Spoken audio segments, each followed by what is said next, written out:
having Tuscan Pork Chops from the new Basics Cookbook.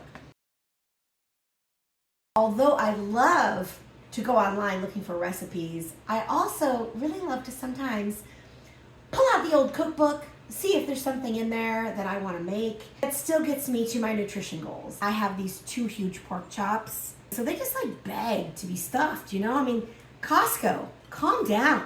Look at this. So as you guys know, I like to prep all of my ingredients ahead of time. This is some fennel, and I'm just gonna cut this fennel in half. I just take off the hard outer bit.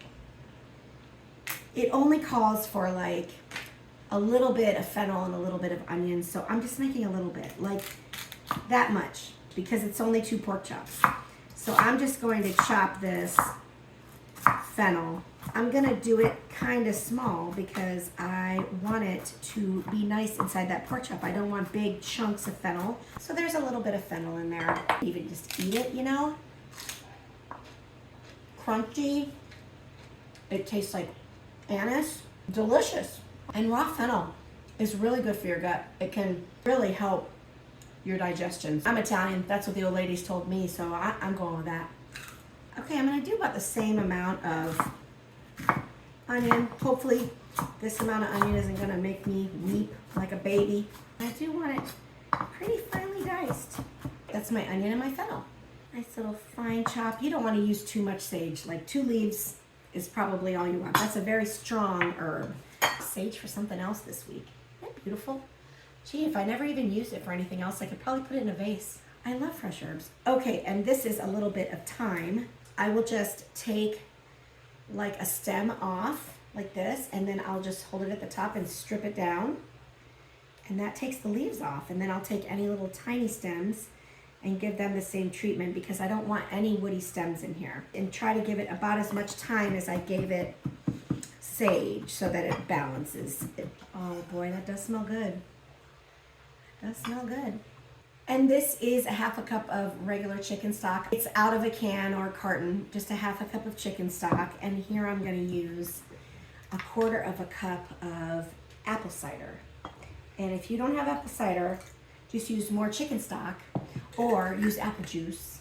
I've got a skillet here heating up, and this skillet is big enough to fit both pork chops. It's on like medium heat. Tablespoon of olive oil. I'm gonna add that little bit of onion and a little bit of fennel to this olive oil. And I don't have to cook it for very long. It's nice and finely diced, but we don't wanna put it in our stuffing raw. Touch of salt to get the onions going.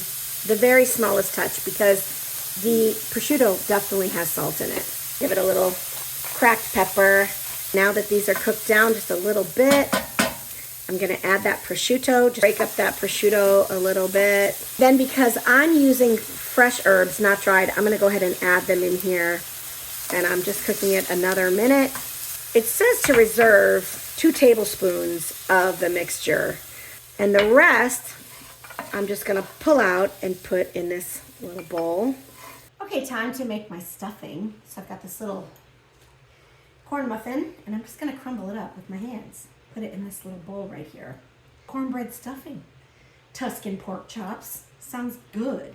According to the recipe, I should add 2 tablespoons of chicken stock to this. This is the prosciutto and the onions and the fennel that I reserved, so that's sitting to the side, but the rest of it is going into the stuffing. So it's time to make a pocket in our pork chop.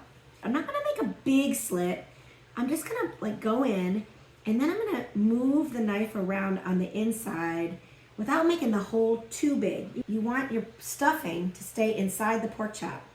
So just a little small hole, but the inside, see, is much wider. So there's a nice pocket in there. Now we just have to stuff this little pocket with this beautiful cornbread prosciutto mixture, and I'm just shoving it in. I think I'm gonna have just enough stuffing.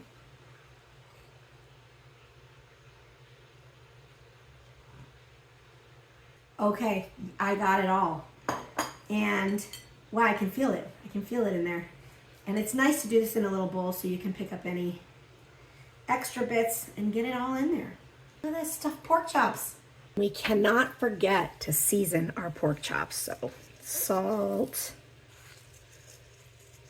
And I like a peppery pork chop. I'll just do the same to the other side. And a bit more salt, a little bit more pepper. I've got my pan here now on medium-high heat.